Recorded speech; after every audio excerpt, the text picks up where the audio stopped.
A light scans the boys and an alarm wails before the tunnel begins closing down. Minnow and Thomas immediately start running, having to dodge the moving walls in Section 7.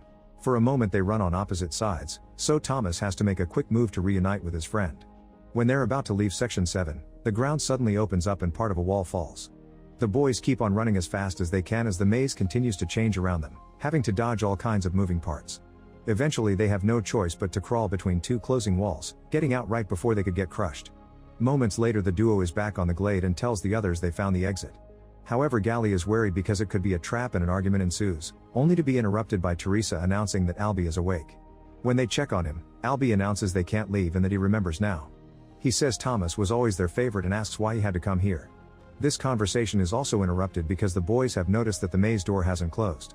In fact, new doors are opening. Thomas wants to make a plan, but there's no time because the grievers are coming out of the maze. Everyone immediately starts running to hide in the woods, but they can already hear the screams of some boys getting attacked by the monsters. A few guys including Gally hide in the box and close it. When a boy outside asks for help, a griever hears him and captures him too.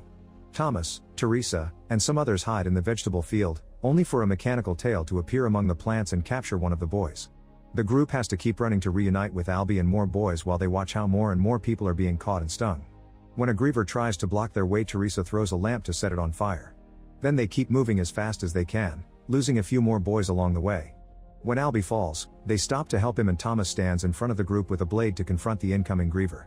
At that moment the hunters surround the beast and shower it with spears, giving the rest of the group the chance to rush into the biggest hut and lock the door. The griever pounds on the door to no avail, so then it walks on the roof and destroys it to kidnap another boy. Then the tail begins reaching through the walls to catch Chuck, so the others immediately grab their friend to try to save him. When the monster gets the injection ready, Albie runs to break it and hits the mechanical limb until it drops Chuck to leave. Unfortunately, the griever returns a second later and captures Albie, who tells Thomas to get everyone out of the glade before he's taken away. Then the noise stops and the group leaves the hut to discover the only survivors are them and the boys who hid in the box. Gally comes over to punch Thomas, blaming him for everything. Desperate for answers, Thomas injects himself with the griever's sting and passes out.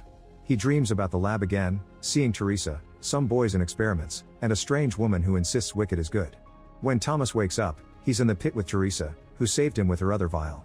Newt, Minnow, and Chuck come to check on them and explain Gally has taken control of the group by convincing them that everything is Thomas' fault. To their shock, Thomas agrees and tells them what he's remembered. When the boys were kids, Wicked experimented on them before sending them to the maze one by one. Thomas and Teresa worked for Wicked and watched the whole process. The glade and the maze aren't a prison, they're a test they must pass.